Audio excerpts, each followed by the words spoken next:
Hello, I'm XPLovecat, and today I'm going to be reviewing the Call of Cthulhu scenario Salvation at the Devil's Courthouse.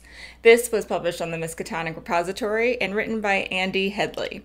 I'm going to be going through some keeper tips and what are the favorite things that I had about this scenario and some of the things that could use improvement. This is a one-shot scenario that took me and my players about 5 hours to play. I would say you would need at least 4 hours to really experience all this scenario has to offer, but it may extend up to 6 or 7 hours depending on how long your group goes through each of the different options here in the scenario. This takes place in Appalachia 1920, kind of on the edge of North Carolina, and it really kicks off when there is a disappearance of a New York Times reporter. So this reporter was in this area researching snake handling practices in churches in Appalachia. Now there's a handsome reward for finding this New York Times reporter, and when they arrive in town, they see it's been flooded with other people who are going on the manhunt as well. So it's a little bit different than a normal Call of Cthulhu scenario in that usually these are the specific people that are going on this investigation and solving this mystery.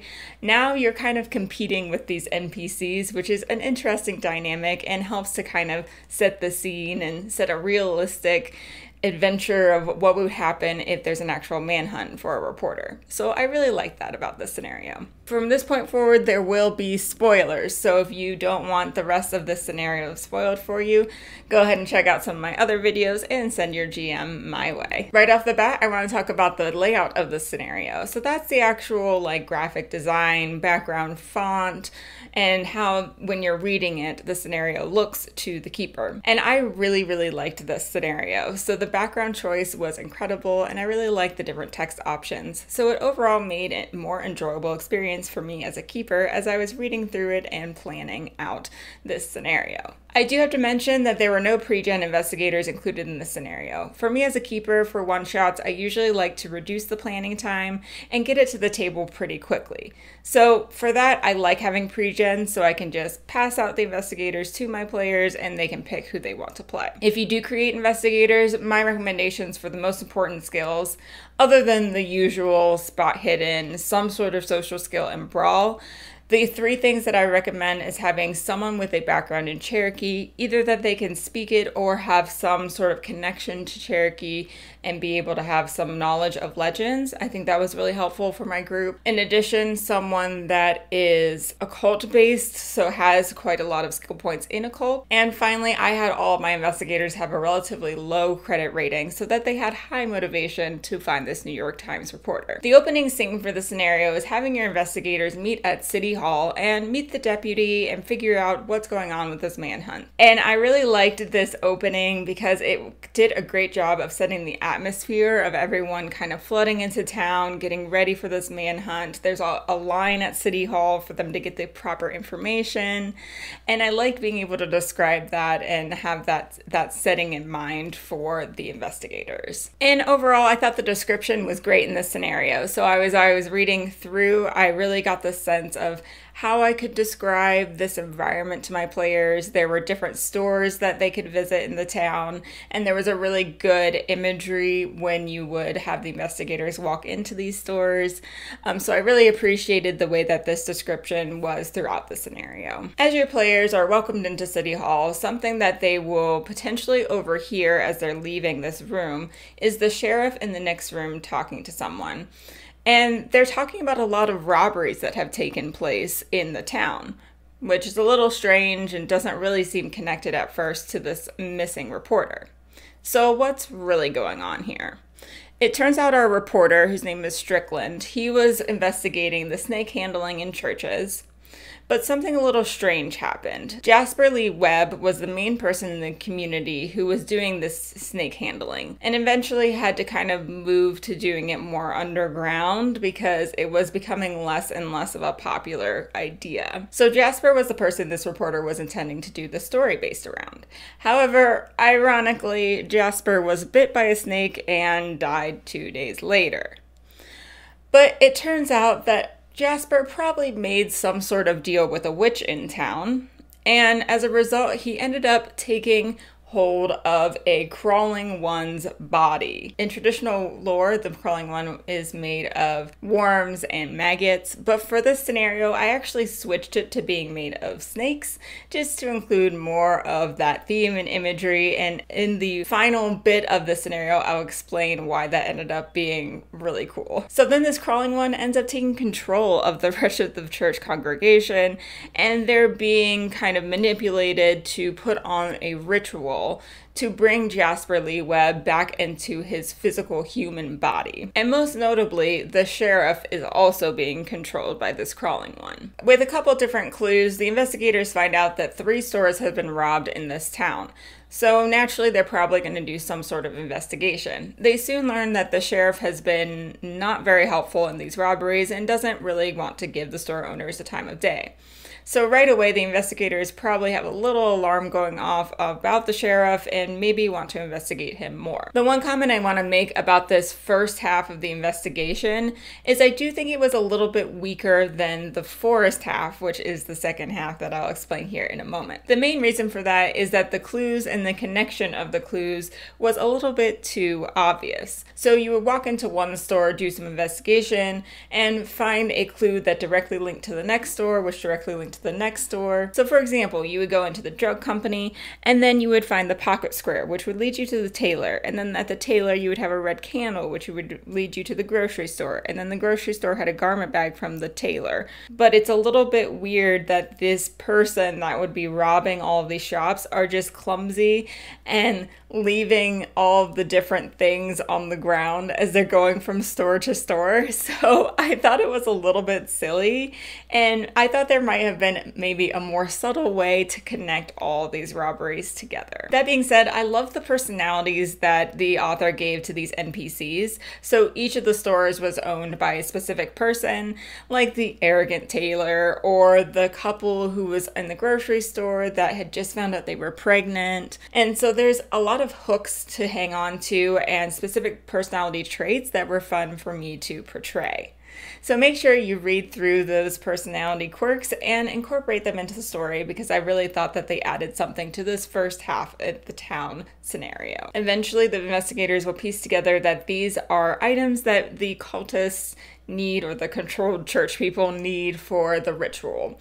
But that won't click together and probably much later in the scenario. In the meantime, there's a search party that's being organized to go and look for the reporter Strickland. Now, it's very possible that your investigators will go and join this search party, but mine, by that point, they were on to that sheriff and they wanted to do some investigation while the sheriff was out on the search party. So this specific piece isn't written into the scenario, so I recommend just being prepared that they might want to investigate. And they ended up finding the sheriff's office and being able to go through some of his stuff, which is not in the original scenario. If they do end up doing that, one of the cool things that I included that my players had a lot of fun with was a pre-written speech about the sheriff finding Strickland's body, which later they'll find out was a lie, because the sheriff is controlled by the crawling one and Strickland has been kidnapped for this ritual, who is going to be the sacrifice, unfortunately. Placing the pre-written speech in his office was fun for a couple reasons. One, they automatically knew the sheriff was bad, and 2, they had a little bit of fun of adjusting the speech, and it made the sheriff look quite a fool the next day. I mentioned how the town was a little bit weaker than the second half of the scenario, so here are some tips to improve it. Number 1, add more snake imagery into the town. I enjoy playing horror scenarios as a slow burn, so you want to start introducing these themes and these creepy things that are happening in the town already. Maybe just having a snake crossing the road, having pictures of snakes that the eyes seem to follow you. Just these little things can add a little bit more flavor to the town and bring the whole scenario together. Number 2 is a different way to find these clues that connect the robberies together, which I already mentioned, but a possible thing for that is just talking to maybe a witness that would see someone running from one store to the next, or possibly getting more information from the deputy. He might be able to just directly give them exactly where the robberies have taken place. Number 3, tell the investigators right away that there's going to be a search party later. I waited until the search party was forming, and by that point my investigators already had a specific thing that they were investigating and had in mind, so they didn't opt to go on the search party. Number 4 is adding the sheriff's office, like I mentioned before. And number 5 is fleshing out the map for the town a little bit more. And this leads into kind of a bigger discussion on maps and handouts. So the main call out is the town map only really had these 4 main buildings. And I would have liked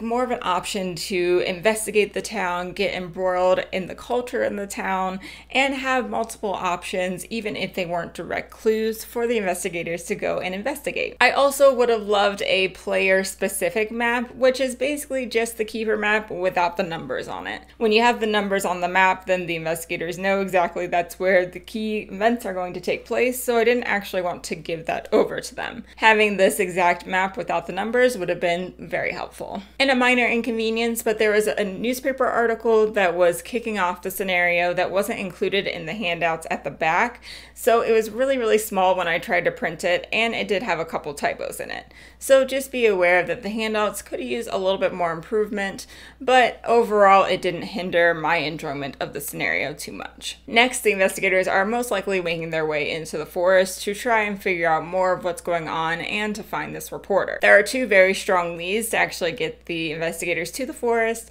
and both I really enjoyed the story of. One was just a mechanic that was basically telling the investigators that the sheriff didn't know what he was talking about, which was exaggerated by the fact that my players had previously messed with his pre-written speech. And the other one was a few people harassing Sally, and Sally is a Cherokee that was coming into town and was riding back where she lives in the forest. So there are a couple different options, and I thought both were really strong. I recommend that you as a keeper figure out which one you think would be more fun for your players and insert that one into their natural path. Some investigation will take place in the forest, and eventually they will hear some gunshots. If they haven't met Sally before, then they won't know who this person is. However, Sally unfortunately has been murdered in her own home. The church members were motivated to get rid of Sally because she caught them doing some weird stuff in the graveyard the day before. So basically they were covering their tracks. In a continuation of being able to cover the evidence, they set the original church that Jasper was a part of on fire. Now, this part in the scenario was not very clear of why they had set the church on fire, so I reached out to the author just to get clarity, and yes, they were just trying to cover their tracks and get rid of any evidence of this ritual that was going to be going on later that day. I do want to mention that there was a really cool fire chart that, depending on what round it was, it gave specifics about how big the fire had spread. So I thought that that was really cool and useful for me as a keeper. The investigators will continue on their way until they find a mountain called the Devil's Courthouse. Now, this mountain is where the ritual is going to take place and where the real fun begins. My main tip for this ritual, as the investigators kind of stumble on what's going on, is to describe the crap out of it. Use all of the senses, because it really got my players involved, and they said at the end that they really enjoyed this part, and I did too as a keeper. So make sure that you spend a lot of time describing and making sure they can see and understand the layout of this ritual. The gist is there is an empty suit in the middle that Jasper Lee Webb is hopefully going to be resurrected slowly back into this suit. It's surrounded by the church members who are all chanting, and then you have the crawling one, who is currently in a cultist robe, so the players don't immediately see that this is not a normal human in the robe. There are a lot of different ways that your players can approach trying to stop this ritual, but I'll tell you a little bit about what happened in my scenario. Basically, the group tried to attack the main person who was going to be sacrificing Strickland, which in this case is the crawling one. Once they found out that the crawling one was made up of snakes, it was interesting to see that fight unfold, because the players kept going at the snakes, and eventually the body parts would drop off and the snakes would slither away or dissipate. So by the time that the investigators had really gone after this crawling one, It didn't have arms anymore. It had like half a leg, and the snakes were kind of dangling down, and it was really creepy but cool imagery. The other really fun thing is some of the snakes were going after the investigators, and one of my players was a magician, and they asked me if they could use their own snake charming to try and control these snakes, and that was just too fun for me to say no. So of course I let them attempt to control these snakes, and they were actually quite successful at it.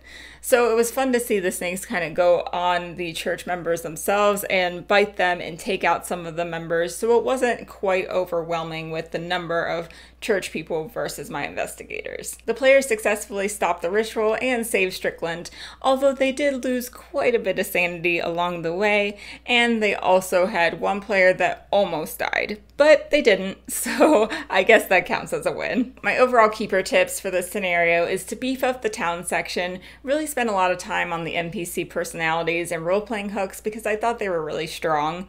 The forest is something that I think could be expanded if you wanted to spend more time on this, and had a lot of fun with the players going through the different places in the forest. And really spend your time on that ritual because it was a ton of fun and was a highlight for my players in this scenario. My overall thoughts is I really enjoyed the story. My players had fun with it. I experienced some frustrations with the handouts and the maps and not always being super clear on the motivation of the church members. But after those minor inconveniences, I thought that the lead-ins to the forest were super strong, something that could be expanded and explored, and the players could take their time if they wanted to in the forest. And then it's really going hard on that epic final ritual exploration and fight scene. I recommend you check this out if it seems fun for your group, and I have it linked in the description below. I have some more scenario reviews over here. I love talking about the things that are published on the Miskatonic repository because people are so creative, and I just really love to see what everyone comes up with and see all their hard work put into these scenarios. So thank you so much for watching. Bye.